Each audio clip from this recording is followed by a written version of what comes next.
তবে আমরা আপনার ধ্বংস চাই না, বন্ধু সুলভ আচরণ চাই। আমরা বন্ধু সমাজ প্রতিবেশী সুলভ, আমরা বন্ধুত্ব চাই। এটি যদি না হয় তাহলে পরে, যেমন দেখেন না, গণতন্ত্রের আকাঙ্ক্ষায় বাংলাদেশ উজ্জীবিত হয়েছিল এবং স্বৈরতন্ত্রের পতন ঘটিয়েছে। ভারত সেই স্বৈরতন্ত্রের শিখণ্ডী, গণহত্যাকারী, লুণ্ঠনকারী শেখ হাসিনাকে ভারতের জায়গা দিয়েছে। শুধু জায়গা দেয়নি, তাদের হাজার হাজার লক্ষ লক্ষ শ্রমিকও তারা ওয়েস্ট বেঙ্গল এবং বিভিন্ন প্রদেশে জায়গা দিয়েছে। এটা কেমন কথা?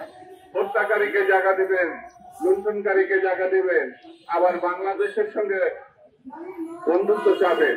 একসঙ্গে তো দুটো হয় না, শত্রু নাই মিত্র। হয় আপনি শত্রু ভূমিকা পালন করেন, তাতে বাংলাদেশের কিছু যায় না, ক্ষতি হতে পারে, কিন্তু বাংলাদেশ ইতিমধ্যে নিজের পায়ে কিভাবে দাঁড়াতে হয় সেটা গত এক বছরে দেখে দিয়েছে। শেখ হাসিনা বাংলাদেশকে দাসত্বের আবদ্ধে শৃঙ্খলে বন্দী করেছিল, এখন কিন্তু সে অবস্থায় নেই। দাসত্ব বাংলাদেশের মানুষ কোনকালে ব্রিটিশের দাসত্ব, পাকিস্তানের দাসত্ব শৃঙ্খল ছিঁড়ে বাংলাদেশ স্বাধীন করেছিল ৭১-এর রক্তাক্ত মুক্তিযুদ্ধে। সেই জন্য বন্ধুরা, আমি বেশি কথা বলবো না, শুধু এই কথা বলে যাই, ষড়যন্ত্র চলছে।